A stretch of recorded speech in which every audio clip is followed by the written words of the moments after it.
மதுரைக்கு என்னென்ன சிறப்பு? மல்லிங்க. அதெல்லாம் அது இனிமே மாறிடும்ல. ஏன்னா நம்ம மதுரை பிரியாணி பாலா வந்து மல்லிகை பூ மணக்க வைக்கிற மாதிரி மணக்க வச்சாங்க. மணமணக்கும் பிரியாணி மதுரை பிரியாணியை மாற்றி வச்சுட்டாங்க. ஆமாம், அருமையாக இருந்துச்சு.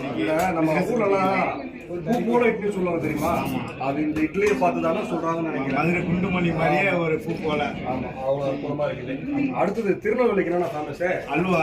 அல்வா அது கொஞ்ச நாளைக்கு முன்னாடி தானே. ஆனால் இப்போலாம் வந்து இந்த அல்வாவை நீங்கள் வந்து சாப்பிட்ட பிறகு உண்மையிலே திருநெல்வேலிக்கு அல்வான்னு சொல்ல மாட்டேங்கிறேன். இது அவ்வளோ அழகாக இருக்கு. நம்ம பாருங்க, எல்லா கையிலுமே அல்வா தான் இருக்குது. மதுரைக்கே ஃபேமஸ் அல்வாவை மாற்றி விட்டா நம்ம பாலா அண்ணன் மதுரை பிரியாணி. எல்லாரும் மதுரை பிரியாணி சார்ந்த போங்க.